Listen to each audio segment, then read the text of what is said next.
அஸ்ஸலாமு அலைக்கும் வரஹ்மத்துல்லாஹி வபரகாத்துஹு. அல்ஹம்துலில்லாஹி ரப்பில் ஆலமீன் வஸ்ஸலாத்து வஸ்ஸலாமு அலா சய்யிதினா முஹம்மதின் வ அலா ஆலிஹி வ ஸஹ்பிஹி அஜ்மாஈன். அம்மா பஅத். கண்ணியத்துக்குரிய உலமாக்களே மற்றும் பெரியவர்களே, தாய்மார்களே, சகோதர சகோதரிகளே, நேரலையில் கேட்டுக்கொண்டிருக்கின்ற நண்பர்களே, அல்லாஹ் சுப்ஹானஹு வ தஆலா சகல படைப்புகளையும் தன்னில் நின்று அவனுடைய குன்னென்ற கட்டளையை கொண்டு படைத்திருக்கிறான். சிரேஷ்ட படைப்பாக மனிதர்களை அல்லாஹ் படைத்திருக்கிறான். மனிதர்களை தன்னுடைய பிரதிநிதி என்று அல்லாஹு தஆலா படைக்கும் போதே கூறியிருக்கிறான். அல்லாஹுடைய விருப்பங்கள் மனிதர்களில் வெளிப்பட வேண்டும் என்று அவர்களுக்கு ஏவல் விலக்கல்களை தந்திருக்கிறான். இந்த உலகத்தில் எல்லா வஸ்துக்களுக்கும் மரணத்தை தந்திருக்கிறான், அழிவை தந்திருக்கிறான். அதை உணரும் பொருட்டு மனிதனுக்கு படிப்பினைகளையும் வைத்திருக்கிறான். மனிதனுக்கு இயற்கையாக அவனுடைய மரணம் இடம்பெறுவது போல மொத்தமாக ஒரு நாள் இந்த உலகம் அழியும் என்கின்ற செய்தியையும் அல்லாஹ் சொல்லி இருக்கிறான். ஒவ்வொரு மனிதனும் மரணிக்கின்ற பொழுது அவனுக்கு அவனுடைய உலகம் அழிகிறது. ஆனால் மொத்தமாக இந்த உலகம் அல்லாஹுடைய கட்டளையை கொண்டு ஒரு நாள் அழிக்கப்படும். அந்த அழிக்கப்படுகின்ற நேரத்திலே ஒரு மனிதன் அல்லாஹுவிடத்திலே எந்த பிழை பொறுப்புகள் தேடினாலும் அது ஏற்றுக்கொள்ளப்பட போவதில்லை. நபிகள் நாயகம் ஸல்லல்லாஹு அலைஹி வஸல்லம் அன்னவர்கள் சொல்கின்றார்கள், ஒரு மனிதனுடைய உயிர் பிரிகிற பொழுது அது தொண்டை குழிக்குள் வந்துவிட்டால் அதற்கு பின்னால் அவனுடைய பாவ மன்னிப்புகள் ஏற்றுக்கொள்ளப்படுவதில்லை. அது ஒரு மனிதனுடைய தனியான உலகம் அழிகின்ற சந்தர்ப்பம். ஒரு மனிதன் மரணிக்கின்ற பொழுது இந்த உலக அழிவு என்பதை அவன் தனியாக அனுபவிக்கிறான். அதே போன்று ஸல்லல்லாஹு அலைஹி வஸல்லம் சொன்னார்கள், சூரியன் மேற்கு திசையில் இருந்து உதிக்க தொடங்கிவிட்டால் ஒரு மனிதனுடைய தௌபா ஏற்றுக்கொள்ளப்படுவதில்லை. இது எல்லோருக்கும் பொதுவான ஒரு அடையாளம். தொண்டை குழிக்குள் உயிர் கொண்டு வரப்படுவது என்பது ஒவ்வொருவருக்கும் உள்ள விஷயம். அது தனித்தனியாக அவரவருக்கு நடக்கும். மேற்கு சூரியன் உதிப்பது என்பது எல்லோருக்கும் பொதுவாக இந்த உலகத்திலே நடக்கக்கூடிய விஷயம். அல்லாஹ் சுப்ஹானஹு வ தஆலா குர்ஆனிலே சொல்லுகிறான், மறுமை நாள் நெருங்கிவிட்டது என்பதற்கு ஒரு இலகுவான, யாரும் மறுக்க முடியாத ஒரு அடையாளத்தை அல்லாஹ் குர்ஆனிலே சொல்லி இருப்பான். உங்களுக்கு தெரிந்திருக்கும், இக்தரபத்திஸ் ஸாஅ வன்ஷக்கல் கமர், மறுமை நெருங்கிவிட்டது. அதற்கான ஆதாரம் சந்திரன் இரண்டாக பிளந்து விட்டது. எப்ப விழுந்தது? நபிகள் நாயகம் ஸல்லல்லாஹு அலைஹி வஸல்லம் உடைய காலத்திலேயே சந்திரன் இரண்டாக பிளந்து விட்டது. சந்திரனை ஆய்வு செய்த விஞ்ஞானிகள் கூட சந்திரன் ஒரு காலத்தில் இரண்டாக பிளந்து மீண்டும் ஒட்டியதற்கான தடயம் இருப்பதாக எங்களுக்கு அறிவித்திருக்கிறார்கள். அதனுடைய புகைப்படங்களை கூட எங்களுக்கு பூமிக்கு தந்து விட்டார்கள்.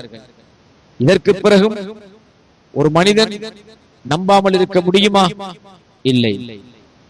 சந்திரனை அரபு நாட்டிலே பிறந்ததை இந்திய தேசத்தில் இருந்து பார்த்த ஒரு தமிழர்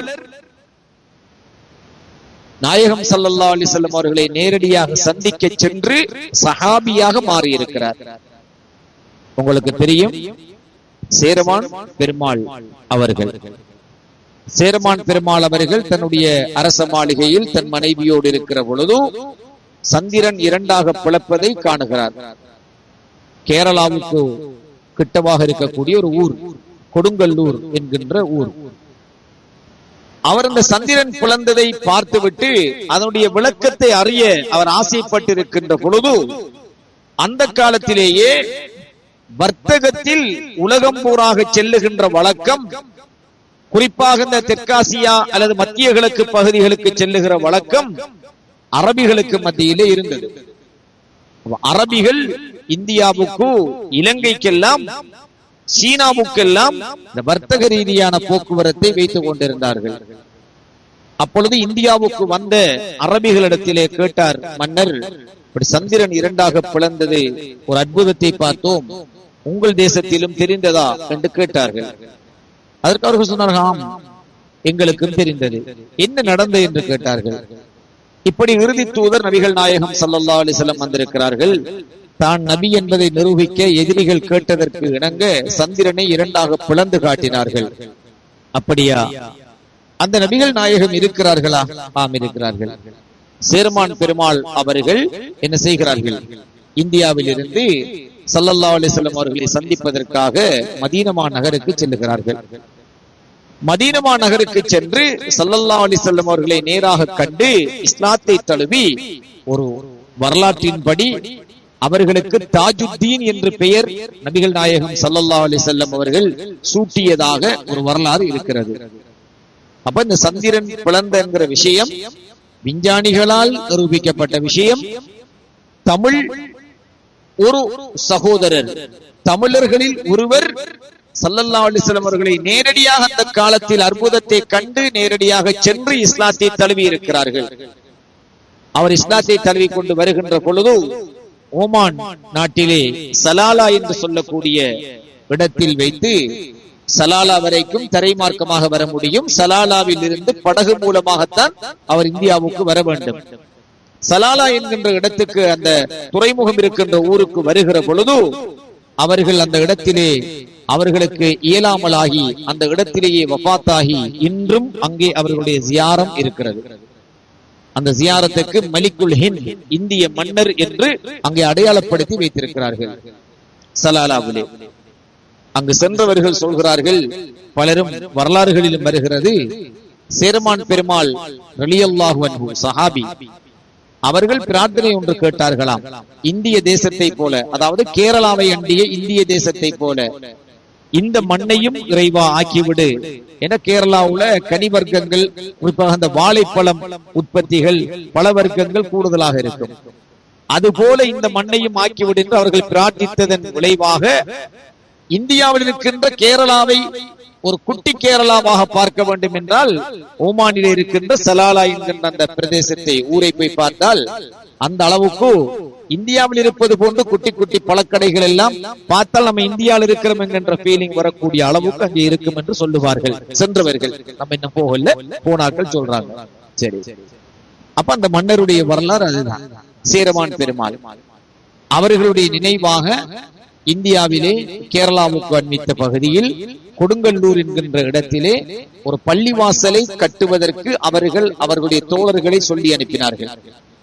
அந்த பள்ளிவாசல் ஒன்று அங்கே கட்டப்பட்டது. அதற்கு மஸ்ஜித் சேரமான் பெருமாள், சேரமான் பெருமாள் ஜும்மா பள்ளிவாசல் என்றுதான் அந்த பள்ளிக்கு இன்று வரைக்கும் அதனுடைய பெயர் இருக்கிறது. அது இன்னும் ஒரு ஆச்சரியம் இருக்கிறது என்னவென்று கேட்டால், நம்ம இதெல்லாம் பார்க்க போறலையே, நம்ம என்ன அந்த ஸ்ரீலங்காவில் இருக்கிற இலங்கையில் இருக்கிறதே நம்ம பார்க்க போகாதாக்க, அதெல்லாம் பார்க்கிற எண்ணமும் இல்லை, அறிவும் இல்லை, தேவையும் இல்லை, விருப்பமும் இல்லை. அந்த பள்ளிவாசலுக்கு அந்த நேரத்தில் எந்த பள்ளியை கட்டப்பட்டதோ அதே பள்ளிவாசலை அப்படியே வைத்துத்தான் இன்றும் அந்த பள்ளிவாசலை அழகுபடுத்தி இருக்கிறார்கள். 1400 வருஷங்களுக்கு முன்னாடி அந்த பள்ளி எவ்வாறு கட்டப்பட்டதோ அதே போன்று அதே அமைப்பிலேயே இன்றும் இருக்கிறது. உலகத்தில் இஸ்லாம் ஸல்லல்லாஹு அலைஹி வஸல்லம் நபியாக பிரகடனம் செய்யப்பட்ட, நபிகள் நாயகம் ஸல்லல்லாஹு அலைஹி வஸல்லம் அல்லாஹ்வுடைய தூதர் என்று பிரகடனம் செய்யப்பட்ட பிறகு அவர்களுடைய அரபு சூழலுக்கு வெளியில் கட்டப்பட்ட முதல் பள்ளியாக இது இருக்கலாம். ஏன்னா நினைக்கிறேன் ஹிஜ்ரி 5 அல்லது 6 அந்த பள்ளிவாசல் கட்டப்படுகிறது. எப்ப?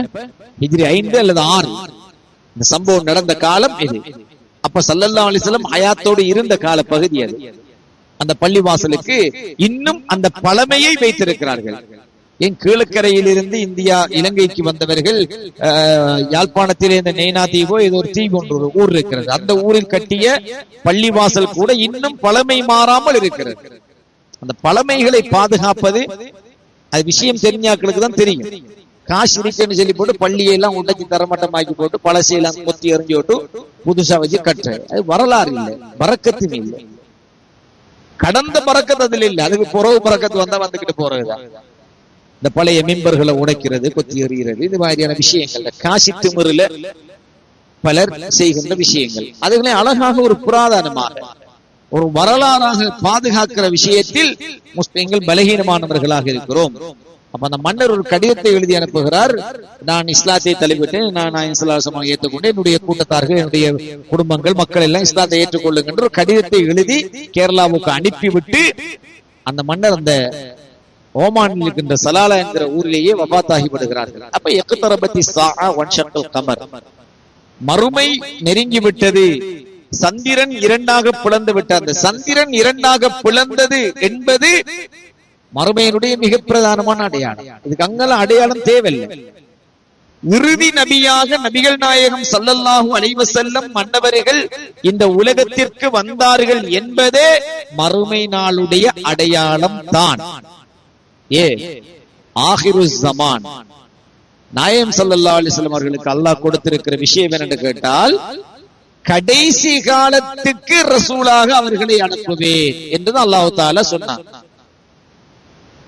கடைசி காலத்துக்கு அல்லாஹ் தஆலா நபி ஆதம் அலைஹிஸ்ஸலாத்து வஸ்ஸலாம் அவர்களிடம் சொல்லுகிறான், அப்அஸுஹு ஆகிரு ஸமானி, அந்த இறுதி நபியை ஆகிரு ஸமான் கடைசி காலத்திற்கு நான் அனுப்புவேன் என்று அல்லாஹ் தஆலா ஆதம் அலைஹிஸ்ஸலாத்துக்கு சொன்னான். அப்ப ஸல்லல்லாஹு அலைஹி வஸல்லம் அவர்கள் வந்தது, ரசூலாக வந்ததே இறுதி நாளுக்குரிய அடையாளத்தில் மிக முக்கியமான அடையாளம். சந்திரன் பிளந்ததும் மிக முக்கியமான அடையாளம். ஒரு முறை நபிகள் நாயகம் ஸல்லல்லாஹு அலைஹி வஸல்லம் அன்னவர்கள் சஹாபாக்களுக்கு உபதேசம் செய்து கொண்டிருக்கின்ற பொழுது தன்னுடைய 2 விரல்களை இவ்வாறு ஒட்டி காட்டி சொன்னார்கள், நானும் மறுமை நாளும் இந்த 2 விரல்களை போன்று நெருக்கமானவர்கள் என்று சொன்னார்கள் ஸல்லல்லாஹு அலைஹி வஸல்லம். நானும் மறுமை நாளும். அப்ப 2 விரல்களுக்கு இடையில் இருக்கிற தூரம் எவ்வளவு தூரம்? எத்தனை கிலோமீட்டர் இருக்கும்? 2 விரல்களுக்குள்ள நெருக்கம் தான் ஸல்லல்லாஹு அலைஹி வஸல்லம் அவர்களுக்கும் மறுமைக்கும் இடையில் உள்ள தூரம். இதை நீங்கள் புரிந்து கொள்ள வேண்டும். மறுமை நாளுக்குரிய அடையாளங்கள் என்று சில அடையாளங்கள் இருக்கின்றன. அதுல ஒரு புகை மண்டலம் தோன்றும், 3 கிரகணங்கள் ஒரே நேரத்திலே தென்படும். அப்படியான அடையாளங்கள் எல்லாம் நம்ம அனுபவிக்கல. பிரதானமா எல்லாருக்கும் தெரிஞ்ச விஷயத்துல அடுத்தது ஈசா அலைஹிஸ்ஸலாம் இறங்குவார்கள், மஹ்தி அலைஹிஸ்ஸலாம் வருவார்கள். அதுவும் இன்னும் நடக்கல. அதுவும் நடக்கல. பெரும் புகை மூட்டம் வெளியாகும், ஒரு தாபத்துல் அர்ல் என்ற ஒரு மிருகம் வெளியாகும், 3 கிரகணங்கள் ஒரே நேரத்திலே உருவாகும் என்பது போன்ற அடையாளங்கள் எல்லாம் இருக்கின்றன. அவைகளும் நடக்கல. மஹ்தி அலைஹிஸ்ஸலாம் வரல, ஈசா அலைஹிஸ்ஸலாம் இறங்கல, அதெல்லாம் நடக்கல. ஆனால் வாழுகின்ற பொழுதே நபிகள் நாயகம் ஸல்லல்லாஹு அலைஹி வஸல்லம் சொன்னார்கள், தஜ்ஜால் இருந்து கொண்டிருக்கிறான். தஜ்ஜால் வெளிப்பட்டுட்டான். ஸல்லல்லாஹு அலைஹி வஸல்லம் அவங்க இருக்கிற காலத்திலேயே தஜ்ஜால் இருக்கிறான், அவன் விலங்கிடப்பட்டு இருக்கிறான். சஹாபாக்கள், உங்களுக்கு தெரிந்திருக்கும் இந்த ஹதீஸ், சஹாபாக்கள் கடலில் ஒரு பயணம் செல்கிறார்கள். அவர்கள் ஒரு காற்றுக்குள் அகப்பட்டு அந்த கடலில் அவர்களுடைய படகு அடிக்கப்பட்டு சென்று ஒரு தீவுக்கு போய் கரை ஒதுங்குகிறது. ஒரு தீவுக்கு சென்று கரை ஒதுங்குகிறது. அவ்வாறு அந்த கரை ஒதுங்கிய பொழுது அந்த தீவுக்கும் அரபு நாட்டுக்கும் ஸல்லல்லாஹு அலைஹி வஸல்லம் அவருடைய அரபு அந்த சவுதி அந்த நாட்டுக்கும் அந்த தீவுக்கும் இடையில் உள்ள தூரம் 1 மாத பிரயாண தூரமாக இருந்தது. இந்த ஹதீஸ் வருகிறது. எத்தனை தூரம்? 1 மாச பிளைட்ல அல்ல, அந்த படகின் மூலமாக செல்லக்கூடியதாக இருந்தால் 1 மாத தூர ஒரு தீவு, 1 மாத தூரத்திலே ஒரு குட்டி தீவு ஒன்று இருக்கிறது. அந்த தீவுக்கு நெருக்கமாக சென்ற பொழுது, அந்த படகு சென்ற பொழுது, அங்கு ஒரு மிருகம் ஒன்று அந்த சஹாபாக்களோடு வந்து நேரடியாக பேசுகிறது. அதனுடைய உடல் எல்லாம் ரோமங்கள் வளர்ந்த ஒரு மிருகம். அவர்களை அழைத்துக் கொண்டு நீங்கள் வாருங்கள் என்று அந்த தீவுக்குள்ளே ஒரு பாழடைந்த கட்டடத்துக்கு அந்த தோழர்களை அழைத்துக் கொண்டு சென்றது அந்த மிருகம். அது பேசியது. அங்கே சென்ற பொழுது விலங்கிடப்பட்டவனாக ஒருவன் இருக்கிறான் அந்த கட்டடத்துக்குள்.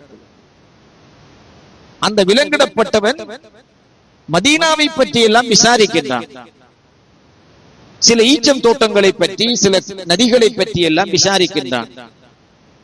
அப்பொழுது இவர்கள் மறுமொழியாக பதில் சொல்லுகிறார்கள். கடைசியாக அது யார் என்று பார்த்தால் அதுதான் தஜ்ஜால். சஹாபிகளில் சிலர் அந்த தஜ்ஜாலை நேரடியாக காண்கிறார்கள்.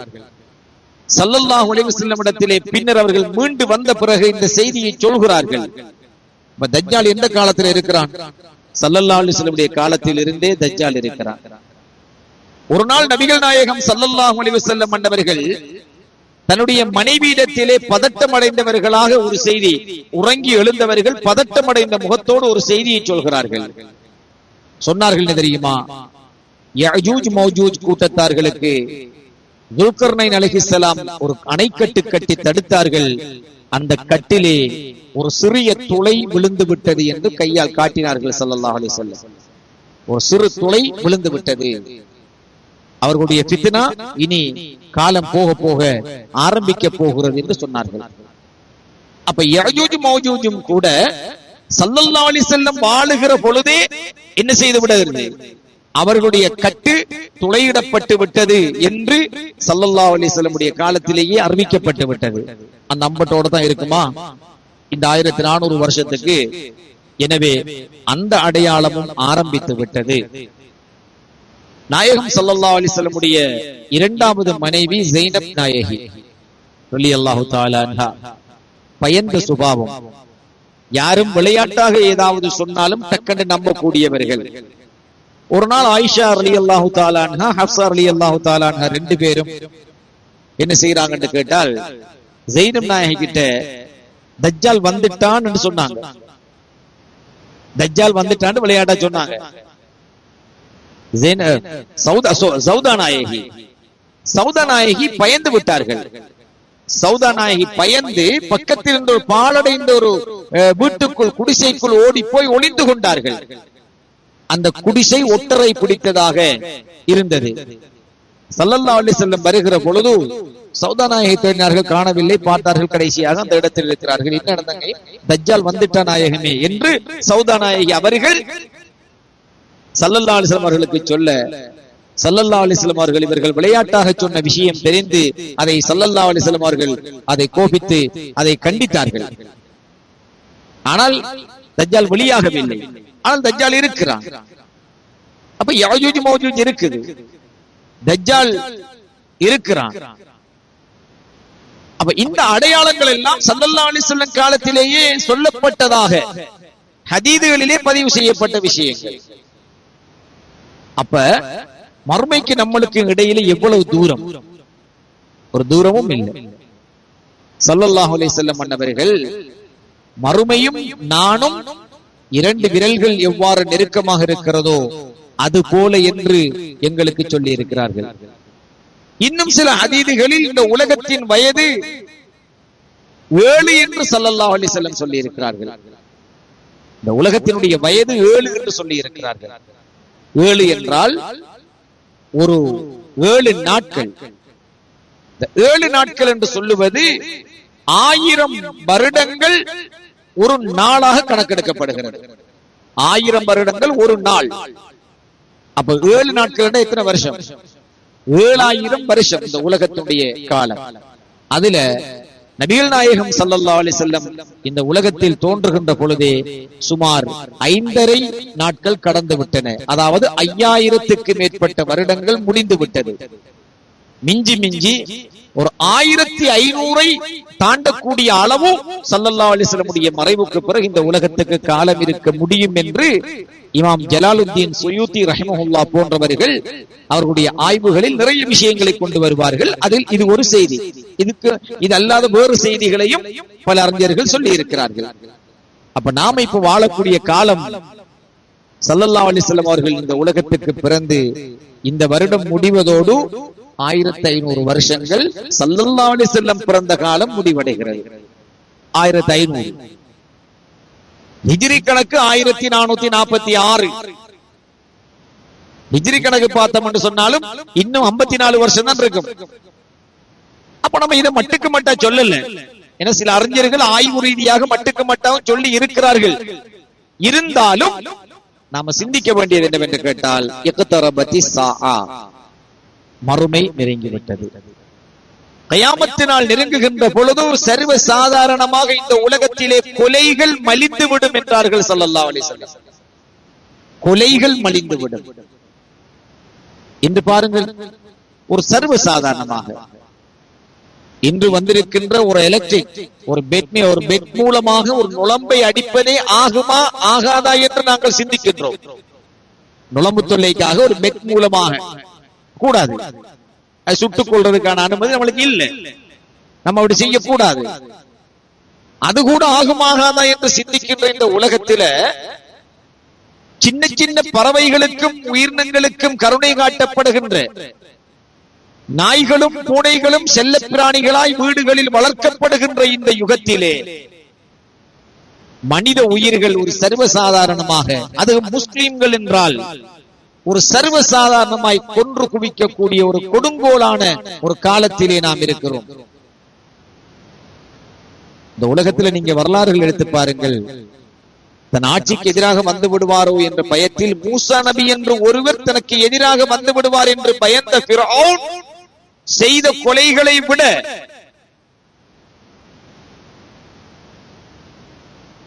பிந்திய காலத்திலே ஒரு கொடூரமானவர் என்று சித்தரிக்கப்பட்ட ஹிட்லர் செய்த கொலைகளை விட சியோனிச யூத சமூகத்தினால் கொல்லப்பட்ட முஸ்லிம்களும் தூண்டப்பட்ட போர்களும் சண்டைகளும் சாதாரணமானது அல்ல.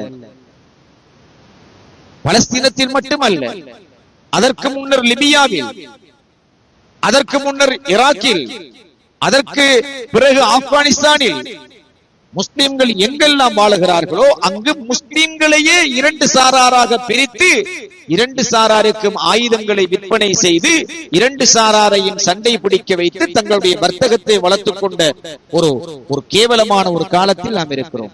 கொலைகள் மலிந்த காலம். நீங்கள் எல்லா ஹிஸ்டரியும் எடுத்து பார்த்தீங்கன்னு சொன்னால் மிக அதிகமாக கொல்லப்பட்டவர்கள் முஸ்லிம்கள் தான். நீங்கள் பாருங்கள், அந்த அளவுக்கு இன்று உலகம் ஒரு சாதாரணமாக கொலைகளை சர்வ சாதாரணமாக எண்ணிக்கொண்டிருக்கிறது.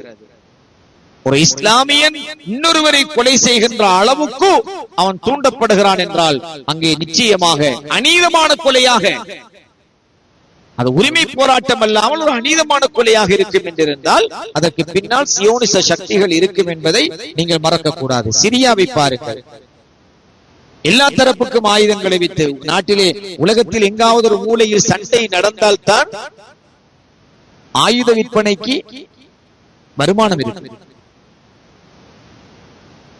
நோய்களை உருவாக்குவதும் அவர்களே, மருந்துகளை உருவாக்குவதும் அவர்களே. கடைசியாக மனிதன் மருந்துகளால் இறந்து போகின்ற ஒரு உலகத்தை இந்த காலத்தில் தான் நாம் பார்த்துக் கொண்டிருக்கிறோம்.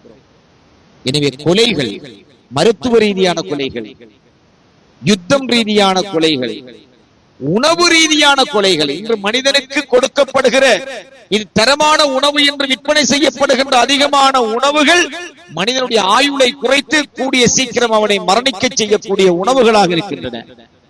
பகடியாக ஒரு விஷயம் சொல்லுவார்கள். ஒருவர் இறந்து விட்டார், அவர் இறந்ததுக்கு பிறகு ஆக்கள் அவற்றை கேட்காங்க, எப்படி நீங்க இறந்தீங்கன்னு கேட்கிறாங்க. ஒரு பகடி, இது ஹதீஸ் இல்ல, எப்படி இறந்தீங்கன்னு கேட்கிறாங்க. அதுக்கு அவர் சொல்றார், நஞ்சு குடிச்சேன், அது பிறகு பொழைச்சிட்டேன். ஏன்? நஞ்சு டூப்ளிகேட். நஞ்சு குடிச்சேன், சாகல. என்ன? நஞ்சு டூப்ளிகேட், கலப்படம். அந்த நஞ்சு குடிச்சதுக்கு தந்த மருந்து கலப்படம், அதை குடிச்சேன், செத்து போயிட்டு. செத்த காரணம் என்ன? சாகுவோம் விட்டு நஞ்ச குடிச்சேன், சாகல்ல, நஞ்சு கலப்படம். சாகுற அளவுக்கு பவர் இல்ல, கலப்படமான நஞ்சு. ஆனா நஞ்சு குடிச்சதுக்காக டாக்டர் எனக்கு தந்த மருந்து இருக்கே, அந்த மருந்து கலப்படம், அதால நான் செத்து போயிட்டேன் என்று ஒரு பகடியான ஒரு பேச்சு இருக்குது. ஆனா சிந்திக்க வேண்டிய விஷயம் இல்லையா? சிந்திக்க வேண்டிய விஷயம். எனவே அந்த அளவுக்கு உணவால் மனிதர்களை கொல்லுகின்ற ஒரு யுகத்தில், மருந்துகளால் மனிதர்களை கொல்லுகின்ற ஒரு யுகத்தில் நீங்கள் மருந்து பத்தி யோசிங்க. நீங்கள் ஒரு ஏதாவது ஒரு நிரந்தரமான நோய் ஒன்று உங்களுக்கு உருவாகினால் அது கட்டாயம் உணவினால் ஏற்பட்ட நோயாக இருக்கும். உணவினால் ஏற்பட்ட நோயாக இருக்கும். அந்த நோய்க்கு நீங்கள் எடுக்கின்ற மருந்து எதுவா இருக்கு தெரியுமா? உதாரணமா ஏதாவது ஒரு உணவால உங்களுக்கு சுகர் ஏற்படுகிறது அல்லது ஏதோ ஒரு நோய் ஏற்படுகிறது என்று சொன்னால் அதற்கு நீங்கள் அருந்துகின்ற மருந்தை குடித்தவுடன் ஒன்று கண்ணை பாதிக்கும், இல்லாட்டி கிட்னியை பாதிக்கும், இல்லாட்டி எங்கன்னா நரம்ப தட்டிடும். அடே நோயை தீர்க்கத்தானே மருந்து குடிக்கிற. அப்ப உண்ணக்கூடிய உணவும் கொலை, நோய்க்கு அருந்துகின்ற மருந்தும் கொலை. இது அல்லாமல் பயங்கரமான டொன் கணக்கான நச்சுப் பொருட்கள் கலந்த குண்டுகள் மூலமாக முஸ்லிம் சமூகம் உலகெங்கும் கொல்லப்பட்டுக் கொண்டிருக்கிறது. தரமான சாமான் அவர்களுக்கு மட்டும்தான் செல்லும். உங்களுக்கு தெரியும், கார்ட்டூன், இந்த போன்கள்ல விளையாடக்கூடிய இந்த கார்ட்டூன், அடுத்த போன்ல விளையாடுற கேம், இது ஒரு வகையாக மனிதனை கொல்லக்கூடியவைகள். இஸ்ரேலில் கார்ட்டூன் கேம் விளையாடுவதற்கு தடை. தயாரித்தவர்கள் யார் என்று கேட்டால் அவர்கள் தான். அவர்கள் தயாரித்த உயிரை கொல்லக்கூடிய இந்த கார்ட்டூன் அல்லது கேம் எல்லாம் நம்மகிட்ட விளையாடி கொண்டிருக்கிறோம். அப்ப மனிதனுக்கு மூளை சரியான ட்ரஷ் ஆகுது. எதை செய்யற எப்படி செய்யறன்னு தெரியாம ஒரு இக்கட்டான கட்டத்தில் நிதானமாக முடிவெடுக்க தெரியாதவனாக இங்க மனுஷன் மாறிட்டான். ஆனா அவர்கள் சந்தோஷமாக இருக்கிறார்கள். அப்ப கொலை என்று சொன்னா கத்தியால குத்துறது சுடுறது நினைக்க வேணாம். மாறாக நம்மளுக்கு தரக்கூடிய கார்ட்டூன்கள், நம்மளுக்கு வரக்கூடிய கேம்ஸ்கள், நம்மளுக்கு வரக்கூடிய, நீங்க பாருங்கள் இன்று நடக்கிற யுத்தங்களை பாருங்கள். ஒரு 10 வருஷத்துக்கு முன்னாடி கேம்ல அப்படி வந்திருக்கும். இன்றைக்கு யுத்தங்கள்ல எப்படி நடக்குதோ அது கேமா வந்திருக்கு. நான் ஒரு புகைப்படம் பார்த்தேன். சவுதி மன்னர், இப்ப இருக்கிற அமெரிக்க ஜனாதிபதியாக இருக்கிற ட்ரம்ப் அவர்களுக்கு இதற்கு முந்தி முதல் தடவை அவர் ஜனாதிபதியாக அமெரிக்காவில் தெரிவு செய்யப்பட்ட பொழுது ஒரு சன்மானம் கொடுக்கிறார். அந்த புகைப்படம் வெளியாகிறது. அது 10 வருஷங்களுக்கு முன்னாக ஒரு கார்ட்டூனாக வெளியான புகைப்படம். 10 வருடங்களுக்கு முன் கார்ட்டூனாக வெளியான அதே விடயம் புகைப்படமாக 10 வருடங்களுக்கு பிறகு நிஜமாக வெளியாகுது. அப்ப அவங்க எவ்வளவு காலத்துக்கு முன்னாடி திட்டமிடுறாங்க. அப்ப சாதாரணமாக நாம நினைக்கிற விஷயம் போன் தானே, யூடியூப் தானே, பேஸ்புக் தானே, கேம் தானே, கார்ட்டூன் தானே, நம்ம சின்ன பிள்ளைகளுக்கு எல்லாம் போட்டு கொடுக்கிறோம். அதுவும் மனிதர்களை கொல்லக்கூடியது. உணவு, நவீன உணவு மனிதர்களை கொல்லக்கூடியது. சிப்ஸ் வருது, அதுக்கு நெருப்பை கொடுத்து உருக்கினா ரப்பர் போல உருகுது. ரப்பர் போல உருகுது. கொக்கா கோலா எல்லாரும் குடிக்கின்றோம். டாய்லெட்டுக்கு பாத்ரூம்ல கொமட்ல ஊத்தினா கொமட்ல இருக்கிற கரல் அவ்வளவும் வேகமா கலருது. ஒரு கொக்கா கோலாவுக்கு கரல் பிடித்த ஒரு இரும்பை போட்டு விட்டு எடுத்தால் கரல்கள் அவ்வளவும் எடுக்கப்பட்டு விடுகிறது. அந்த கொக்கா கோலாவை நாங்க குடிச்சா நம்ம உடம்புக்குள்ளே தாக்கம் என்ன?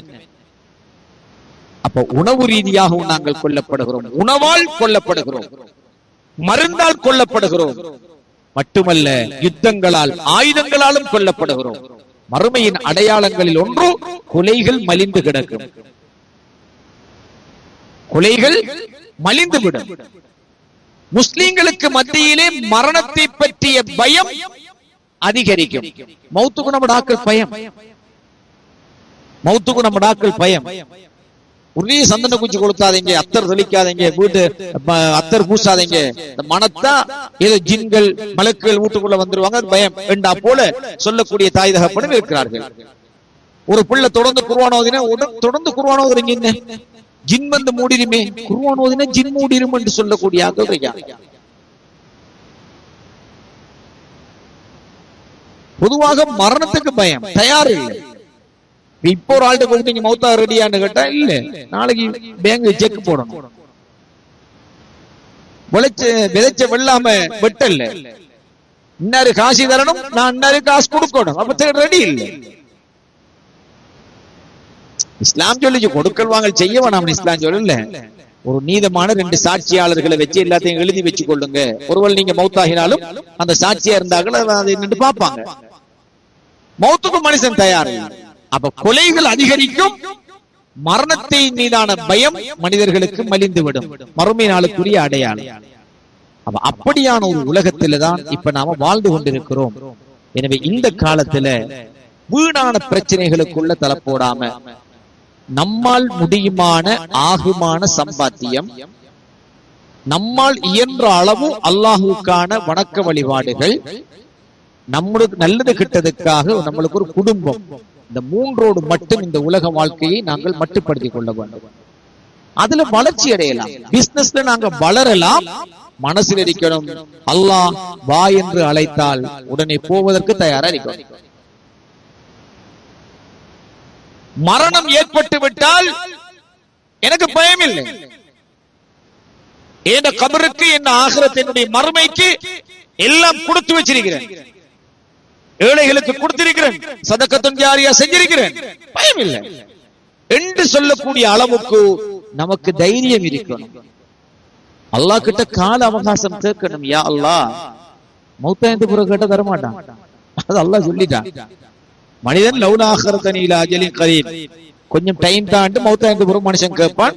வலை யுஅக்கிருல்லாஹு நஃப்ஸன் இதா ஜா அஜலுஹா, அவருக்கு டைம் கொடுக்கப்பட மாட்டாது என்று அல்லாஹ் சொல்லிட்டான். ஹயாத்தோடு இருக்கின்ற அல்லாஹ் கிட்ட துஆ கேட்கலாம்.